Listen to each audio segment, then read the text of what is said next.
બંધ થયા પછી આત્માની અંદર સત્તામાં એનો સ્ટોક થઈ જાય છે અને સમય પાકે ત્યારે એ કર્મ ઉદયમાં આવે છે. કર્મ બાંધવા માટે પ્રત્યેક પળ છે, એક પળ પણ એવી નથી કર્મ બંધ વગરની છે. અને કર્મ ને છોડવા માટે અમુક પળો જ છે. કર્મને બાંધવા માટે હજારો સ્થાનો છે અને કર્મને છોડવા માટે એકમાત્ર સ્થાન છે તપસ્યા. 10 વૈકાલિક સૂત્ર એમ કે છે, હોઈતા નથી અપોહિતા તવસાવા જો સહિતા. કર્મ બાંધ્યા છે, તમારે ખપાવવા છે, તો એના માત્ર 2 રસ્તા છે. કાં તમે ભોગવીને તમારા કર્મોને આત્માની સત્તા ઉપરથી દૂર કરો અને કાં તમે તપ કરીને દૂર કરો. ભોગવીને દૂર કરવા બહુ ખોફનાક છે. કર્મ બાંધતી વખતે જીવ વિચાર કરતો નથી, પાગલ થઈ જાય છે, આંધળો થઈ જાય છે અને આસક્ત થઈ જાય છે અને આંખ મીચીને કર્મો બાંધે છે. પણ અત્યારે આપણે જોઈએ છે એક્સિડન્ટમાં ફૂરચા થઈ જાય છે. કેન્સરની અંદર ખોફનાક વ્યાધિ પીડાઓ ભોગવવી પડે છે. ઓલોપસડમ જરાક આંતરડામાં સોજો આવ્યો, બતાવવા ગયા અને કેન્સરના નિદાન થઈ જાય, જીવનના અંત દેખાઈ જાય, લાય જેવી પીડાઓ થાય, ત્યારે આપણને એમ થાય કર્મ બાંધતી વખતે જો ભાન રાખ્યું હોત તો આજે મારી આ દશા થઈ ના હોત. કારણ કે એ વખતે જીવનો એક અંધાપો હોય છે અને અંધાપાની અંદર જીવ ન કરવા જેવું કરી બેસતો હોય છે. એ વખતે અંધાપો એવો હોય છે કે કોઈ કહેવા બેસે ને કે ભાઈ રેવા દે, તો પણ એને સમજાતું નથી, સૂચતું નથી. અનાદિકાળના સંસ્કાર બહુ ખોફનાક છે અને આપણી લેશિયા પણ બસ એક જ છે, જેટલું ભેગું થાય એટલું ભેગું કરો અને ભોગવાય એટલું ભોગવી લો. આના સિવાય કોઈ જીવની કોઈ લેશિયા જ નથી. આપણે આ એક ભવ પૂરતી મુસાફરી નથી, અહીંયાથી આપણે જવાનું છે. ગયા પછી પણ અનંતકાળની આપણી મુસાફરી છે. ત્યાં પણ આપણે આપણી કોઈ વ્યવસ્થા કરવી પડશે. અહીંયા તો આપણે આપણી બધી વ્યવસ્થાઓ, આપણી ટેલેન્ટ, આપણી સત્તા, આપણી બુદ્ધિ, આપણી પુણ્ય, આપણી હોશિયારી, આપણું શિક્ષણ, આપણું જ્ઞાન, જે પણ થોડી ટેલેન્ટ છે એનાથી આપણું ફ્રેમવર્ક આપણે બનાવી દીધું. આપણે સેફ થઈ ગયા, રનિંગ ઇન્કમ થઈ ગઈ અને મોજ મજા કરી લઈએ છે. થોડી સેફટી છે, એક્સટર્નલ સેફટી આ છે. પણ કર્મ જ્યારે ત્રાટકે છે ત્યારે આ સેફટી પણ કામ આવતી નથી. એક વાત તમે યાદ રાખજો કે તમારી સાધન સામગ્રી છે ને અંકિતભાઈ, તમને બહુ તો સગવડ પૂરી પાડશે અને સામગ્રી પૂરી પાડશે.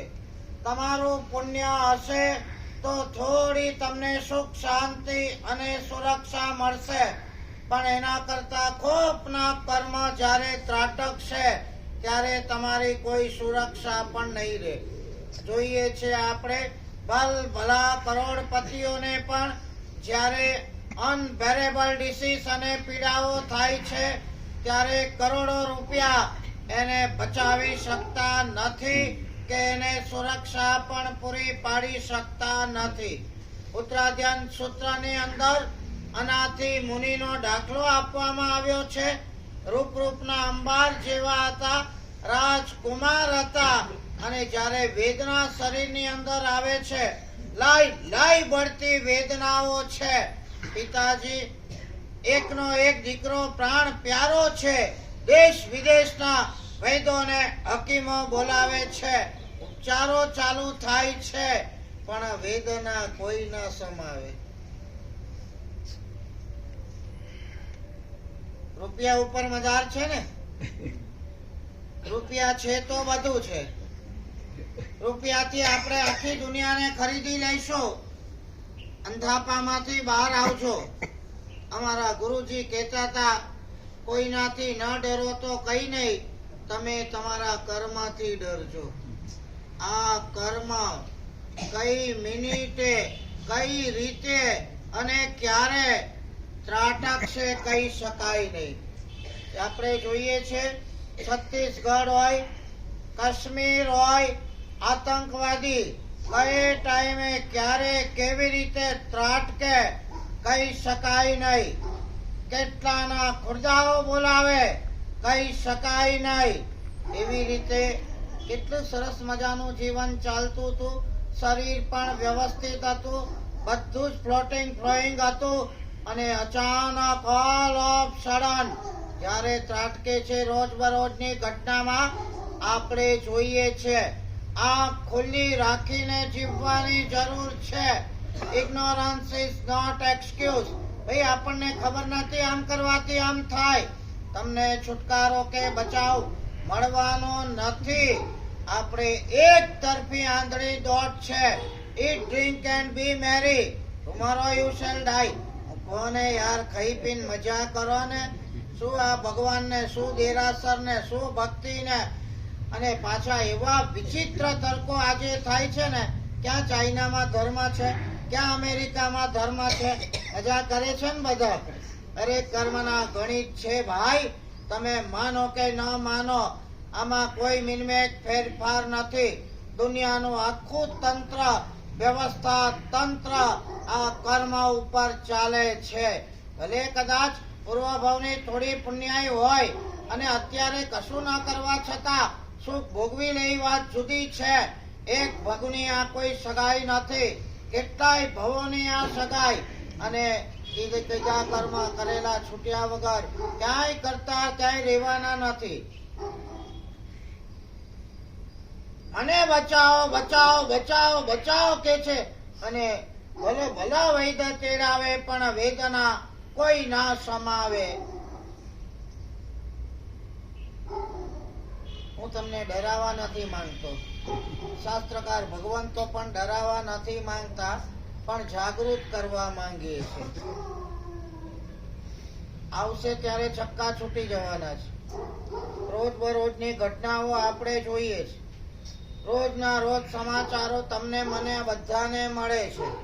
અને છતાં આપણી નિષ્ઠુરતા એવી છે કે આપણને કોઈ અસર થતી નથી. એક બાજુથી સમાચાર આવે કે 30 વર્ષનો છોકરો રાતના 3 વાગે સિવિયર કાર્ડિયક એટેક થી ગયો. 30 વર્ષનો વાત. અરે ભાઈ આ કર્મ સત્તા. એક બાજુથી સમાચાર આવે કે 30 વર્ષની બેનને ઓલ ઓફ સડન કેન્સર આવી ગયું, સ્પ્રેડ થઈ ગયું. હવે આવા કેટલીય વાતો આપણે કરીએ, સાંભળીએ, પણ આ બધું આપણે આપણા માથે લેવાનું છે કે આ મને પણ થઈ શકે છે. આવતી પળનો ભરોસો નથી. આવતીકાલ નહીં પણ આવતી પળનો પણ ભરોસો નથી. તો આપણે તૈયાર તો રહેવું પડે. Prevention is better than cure. આપણે આવી પળો આવે નહીં, આવી પીડાઓ આવે નહીં, એના માટેની તૈયારી આપણે રાખવી પડે. અને એનો શાસ્ત્રમાં એક જ ઉપાય બતાવ્યો છે. ભાઈ તમે આંધળા ન બનો, ભાઈ તમે સુષુપ્ત ન બનો. તમે થોડા જાગૃત તો રહો, થોડી સાધના તો કરો, થોડી ભક્તિ તો કરો, થોડા સમાજના કામ તો કરો, થોડું પુણ્ય તો ઉપાર્જન કરો. આ બધું આપણી સેફટીનું કવચ છે. આ કવચ ગમે ત્યારે આપણને કામ આવવાનું છે. બડા વૈદો આવે ફેલ, અને એ વખતે આ રાજકુમાર નક્કી કરે, વેદન રોગ જાય જો આજની રાત, સંયમ લેવું પ્રભાત. સંકલ્પની તાકાત છે, ધર્મની તાકાત છે. ભલે રોગ કોઈ આપણે બી કહીએ છીએ ને, જબ દવા કામ નહીં આતી है तब दुआ काम आती है. ડોક્ટર કહેશે નાવ ગોડ સેવ યુ. તમે અમારી બધી ટ્રાય કરી લીધી, હવે તમને ભગવાન બચાવે. છેલ્લો શબ્દ એમનો પણ આ જ હોય છે. તો આપણે પહેલેથી ભગવાન ઉપર શ્રદ્ધા કેમ ન રાખીએ ભાઈ? છેલ્લે જો ભગવાન પાસે જવાનું હોય તો પહેલેથી ભગવાનના શરણે રહીને આપણી સેફટી ક્યોર કેમ ન કરીએ? પહેલેથી ભગવાન પાસે જવાની જરૂર છે. અને જે વસ્તુ દવાથી ન થઈ, વૈદોથી ન થઈ, હકીમોથી ન થઈ, એ વસ્તુ માત્ર સંકલ્પથી થઈ. જો રોગ જાય તો આવતીકાલે સવારે ચારિત્ર, અને આ ચારિત્રના પ્રભાવથી નહીં, ચારિત્રના સંકલ્પ માત્રથી આ વેદના ગઈ. મારે એમ કહેવું છે તમને, તમે પણ જિંદગી મળી છે ને આ સાધુ સંતોને પણ જિંદગી મળી છે. તમારી જિંદગી આખી વિરાધનામાં જાય છે, એમની જિંદગી આખી આરાધનામાં જાય છે. સવારે ઉઠો ત્યારથી તમારી જિંદગી હિંસા ને હિંસામાં જાય છે. આ સ્કૂટર લીધું, આ ગાડી લીધી, આ ચા માટે ગેસ સળગાયા, 6 જીવની કાયના કુટ્ટા બોલાવાના. આચારામ સૂત્ર એમ કે છે કે શ્રાવક એટલે ભડભડતા ઘોડા છે, સંસાર એટલે ભડભડતો ઘોડો છે. એક પળ એવી નથી, એક સુખ એવું નથી કે જે અસંખ્ય જીવોના કચ્ચર ઘાણ વગર તમને મળી શકે. અને આનો બદલો નહીં મળે. એક ચાને સમજા કપ પીવો હોય તો અસંખ્ય અપકાયના જીવો, અસંખ્ય તેવુકાયના જીવો, અસંખ્ય બહુકાયના જીવો આના કુટ્ટા બોલાયા વગર એક કપ ચા પણ તમને મળી શકતી નથી. અને આ બધા નો રિટર્ન ભોગવવું પડશે, ચૂકવવું પડ્યા વગર રહેવાનું નથી. ભગવાન કે છે આંધળા ન બનતા. પૂર્વી જીવા, આવુવી જીવા, તેવુવી જીવા, વાવુવી જીવા, વનસ્સૈવી જીવા. પૃથ્વી, આપ, તેજો, વાયુ અને વનસ્પતિ કાયમાં પણ જીવ છે. પથ્થરની ખાણો પણ છે ને ઉભરાય છે, જુઓ છો. પહાડો પણ મોટા થાય છે. જો જીવ ન હોય તો આની વૃદ્ધિ પણ ન થાય. ચોમાસામાં તમે જુઓ, જરા પાણી મળે, વનસ્પતિ વનરાજી ખીલી જાય છે. જીવ છે માટે ખીલે છે. આપણા જેવો જીવ છે, આપણા જેવી સુખની જીજી વિસા છે, આપણા જેવી એને પણ જીવવાની ઈચ્છા છે. મરવાનો અધિકાર કોઈને આપ્યો નથી. બેફામ બને અને આપણે જીવનો જો જીવીએ તો આપણો પણ એક દિવસ આમાં જવાનો વારો આયા વગર રહેવાનો નથી. As you sow shall you રીપ.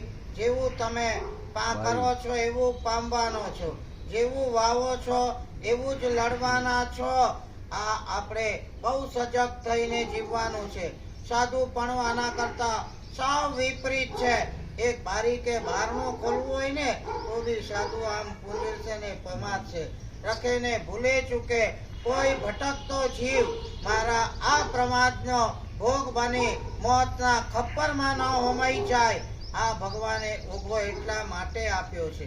ભગવાને તપ સાધના એટલા માટે બતાવી છે. જો આ સાધ્વીજી મહારાજ, દિવસો તો બધાના જાય છે, ખાય એના ખાવામાં જાય, અને તપ કરે એના આરાધના કરે એના આરાધનામાં જાય, વિરાધના કરે એના હિંસા કરે એના હિંસામાં જાય, અહિંસા કરે એના હિંસામાં જાય, પાપ કરે એના પાપમાં. દિવસો કોઈના માટે ઊભા રહેતા નથી. એને સફળ કરવા, એને સક્સેસ કરવા એ આપણા હાથમાં છે. ગયેલી એક પળ પણ ક્યારે પણ પાછી આવતી નથી.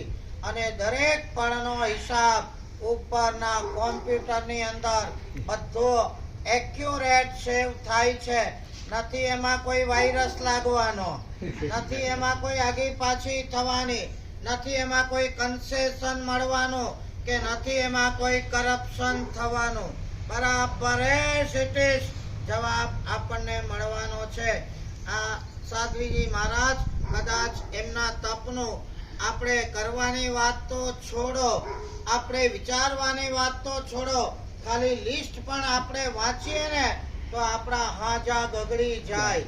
આજે એમણે, અને આપણું મને બહુ આમ જૈન શાસન ઉપર હોવારી જવાનું મન થાય. જૈન શાસન સિવાય તપની વિભાવના દુનિયાના કોઈ ધર્મમાં નથી. બધે જો કોઈ પણ પર્વ આવે ને જૈનેતર ધર્મોના, શું હોય? કઈ પીને જલસા કરો, નાચ ગાન ખાન પાન, મોજ મજા ને જલસા. જ્યારે જૈન ધર્મમાં પર્વ આવે ત્યારે છોડવાની વાત આવે, તપની વાત આવે, ત્યાગની વાત આવે, શરીરને સમન કરવાની વાત આવે, કર્મોને દહન કરવાની વાત આવે. આ વાત દુનિયાના કોઈ ધર્મની અંદર તપ કરવાની વાત નથી. અહીંયા તપ દ્વારા આત્માનું દમન કરવાનું, કર્મોને શમન કરવાની વાત માત્ર જૈન ધર્મમાં છે. આગળ વધીને એક જ તપ નથી બતાવ્યો. કેટલા તપ બતાવ્યા? તમારી આગળ તો બધું ભેંસ આગળ ભાગવત છે, પણ આખી તપાવલી છે. અને આવા તપસ્વી છે ને, એ તપાવલીના પાના જ ફેંકતા હોય. આ થઈ ગયો, હવે આ થઈ ગયો એટલે આ થઈ ગયો એટલે આ. જેને જીભડીની લાલસા છે એને ખાધા વગર ચેન ન પડે, અને આવા તપસ્વીઓને તપસ્યા વગર ચેન પડે નહીં. અમારા ભુવન ભાનુસુરી મહારાજ વર્ધમાન તપની 108 ઓળી કરી. જે પણ તપ કરતા હોય એને પારણામાં આનંદ ના હોય, આજે પૂરું છે એનો આનંદ ના હોય. સમવસરણ તપના 64 ઉપવાસ આજે પૂરા થાય છે, અને મને કે આવતીકાલથી સિંહાસન તપ લેવો છે. તપસ્વીની લેશિયા આ જ હોય. એક તપ પૂરો થયો નથી અને બીજો શરૂ થયો નથી. ભગવાન ભાનુસુરી મહારાજ પણ આવા હતા. 95મી ઓળી પારણું હજી આવ્યું હોય એની પહેલા 96નું મુહૂર્ત નીકળી ગયું હોય, 5-15 દાડામાં ઓળી ચાલુ થઈ ગઈ હોય. તપસ્વીને તપની ટેવ પડી હોય. આ બહેનો એ બી સમજવા જેવું. આમ રસોડામાં હોય ને એટલે બધું ચાખવા જોઈએ. પાછું ઘણી બહેનો અમારી પાસે આલોચના લેવા આવે, મનુષ્ય વિકાસનું ને આંબીરનું પચકાણ હતું, પણ રસોડામાં હતા ને તે પ્રમાણે ખવાઈ ગયું. આ સંસ્કાર બહુ સુધારવા જેવા છે. આ સંસ્કાર એવા પડ્યા હોય કે તપમાં યાદ ના આવે કે આજ મારે એકાશનું છે. બેઠો જપે જે આવે તે આવવા દો ભાઈ. સરસ મજાની તપસ્યા સાધ્વીજી ભગવંતે કરી છે. આ પહેલા પણ ન જાણે કેટલા વર્ષી તપ, સિદ્ધિ તપ, શ્રેણી તપ, ભદ્ર તપ, ધનના અણગાર તપ. હવે મને તો કઈ બહુ ખબર બી નથી, અને મને એમ થાય કે હું બધા તપ બોલી જાઉં, એમને ખાલી રાઈટ કરવાના. અને આવા સરસ મજાની તપસ્યા જૈનેતર કુળમાંથી આયા પછી પણ જૈન ધર્મ નથી પામ્યા, પણ જીવની યોગ્યતા, જીવનું પુણ્ય અને જીવની ભવિષ્યની અંદર સદગતિ થવાની હોય, અહીંયા આવવાનું થાય. ધર્મ મળે, સંયમ મળે, તપસ્યાઓ મળે, સાધના મળે. અને આપણે જૈન હોવા છતાં પણ નોકારસી કરવી હોય તોય હવે તો સૂર્યોદય બહુ લેટ થાય છે. નોકારસીનું પ્રશ્ન બહુ મોડું આવે છે. કરો કંકુ ના ભાઈ. શરણ માવા જેવી વાત છે, ઢાંકણીમાં પાણી લઈને ડૂબી જવા જેવી વાત છે. સાધ્વીજી ભગવંતના મહાન તપને આપણે અંતરથી અનુમોદના કરીએ. એમના જેવી તપ સાધના, એનું સત્વ આપણામાં પણ આવે એવી ભાવના.